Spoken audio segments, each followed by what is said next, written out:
Girls boys আলাদা toilet আছে কি না নয়, যদিও থাকে আগামীকাল আপনার পরিবারের বাচ্চারা যে এখানে স্কুলে আসবে, গার্জেনরা একবার সাথে আসবেন, এসে একবার টয়লেটে ঢুকবেন।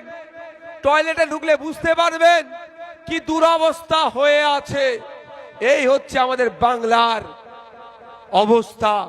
তো এই বাচ্চাগুলো যে টয়লেট পর্যন্ত স্কুলের একটা ভালো ফ্যাসিলিটি পাচ্ছে না কেন?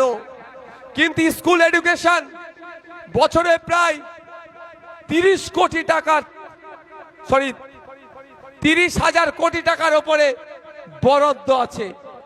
এক বছরে 30,000, আমি গত বছরে মনে হয় 42,000 কোটি টাকা বরাদ্দ ছিল এই স্কুল এডুকেশনের জন্য। এই স্কুলে যে সমস্ত বাচ্চারা পড়ে তাদের আনুষঙ্গিক সব পরিকাঠামো শিক্ষায় যাতে সঠিকভাবে তারা পায়, যে পরিকাঠামো দরকার সেই পরিকাঠামো শিক্ষকদের মাইনে থেকে শুরু করে সব নিয়ে, বইপত্র খাতা নিয়ে, চক ডাস্টার সব মিলিয়ে প্রায় 42,000 কোটি টাকা বরাদ্দ থাকলেও রাধাবল্লভ চকের জুনিয়র হাই স্কুলের যত ছাত্র আছে, ছাত্রী আছে, তার অনুপাতে না আছে শিক্ষক, না আছে শিক্ষার পরিকাঠামো, না টয়লেটটা পর্যন্ত ক্লিন আছে। তাহলে টাকাটা কোথায় যাচ্ছে? টাকাটা লুট হয়ে যাচ্ছে, চুরি হয়ে যাচ্ছে, টাকাটা কাটমানিতে চলে যাচ্ছে। তাই ইন্ডিয়ান সেকুলার ফ্রন্টের মনোনীত প্রার্থী বামেদের সমর্থন নিয়ে যে আফজাল শাহকে আমরা দাঁড়িয়ে করেছি, তাকে জিতিয়ে আপনি বিধানসভার মধ্যে পাঠান। এই কাটমানি লুটাটা বন্ধ করা হবে আমাদের শিক্ষা প্রতিষ্ঠানে।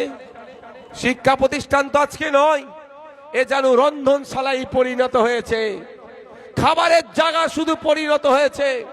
তাই আপনাদের বলবো, শিক্ষা প্রতিষ্ঠানে শিক্ষার পরিকাঠামো ফিরিয়ে আসবে, শিক্ষার ব্যবস্থা ফিরে আসবে। তার যদি আপনারা আশা করেন এই 23শে এপ্রিল অন্য কোনো সিম্বলে হাত দেওয়ার প্রয়োজন নাই, খাম সিম্বলে হাত দেন, 4 নম্বর বুতাম টেপুন, আপনারা আপনাদের প্রিয় প্রতীক খাম চিহ্নকে বিধানসভার মধ্যে পাঠান।